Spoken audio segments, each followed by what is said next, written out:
For us to furthermore understand begging the question fallacy, I am giving you another example. I am a math professor because I am qualified to teach math. I am a math professor is the conclusion, and because I am qualified to teach math is the premise. So, the first question asked is this one. Why are you a math professor? It would be answered by the premise because I am qualified to teach math. And by that premise, another question is asked. Why are you qualified to teach math? I am qualified to teach math because I am a college teacher in that subject. So there is another begging a question fallacy statement form. I am qualified to teach math because I am a college level teacher in that subject. So another question, why are you qualified to teach math? Because I am a college level teacher in that subject. Why are you a college level teacher in that subject? No answer. So this is still considered begging the question simply because saying someone is a math professor is virtually the same as calling them a college level teacher.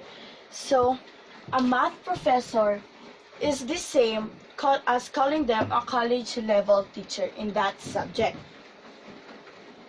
So the idea is just revolving around the conclusion given. So I am a math professor because I am qualified to teach math is a bad argument.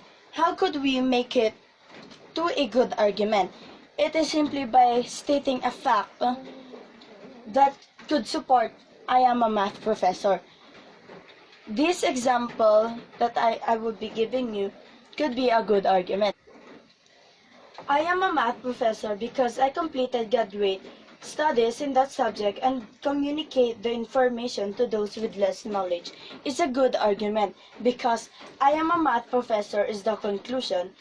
Because I completed graduate studies in that subject and communicate the information to those with less knowledge is the premise. So this is the evidence given to support I am a math professor.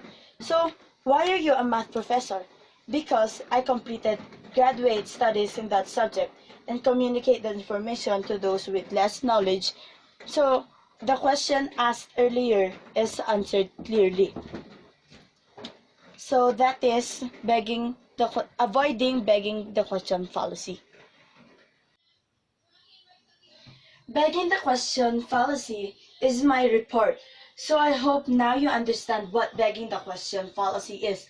As we go over again, begging the question fallacy came from its Latin name petitio princip, assuming the initial point. It is a logical fallacy wherein the conclusion is assumed in one of the premises. It is the basic instances of it is rephrasing the premise and or stating the opposite of the premise. Also, premise, evidence, conclusion makes a good argument. Answering a question through asking a question is begging the question fallacy really what matters. X is true, the evidence for this is X, which states the same general information, which is begging the question fallacy form. And to avoid faulty arguments, follow this form. X is true, the evidence for this is Y. Presents evidence, facts that would support the premise. The evidence should be true and relevant. So that is begging the question. For your activity, give begging the question fallacy and under it write the good argument for that statement. For example, discovery is a grade 9 section because the principal said so. That is the begging the question fallacy statement. And the good argument is discovery is a grade 9 section because it is decided and planned by the school committee.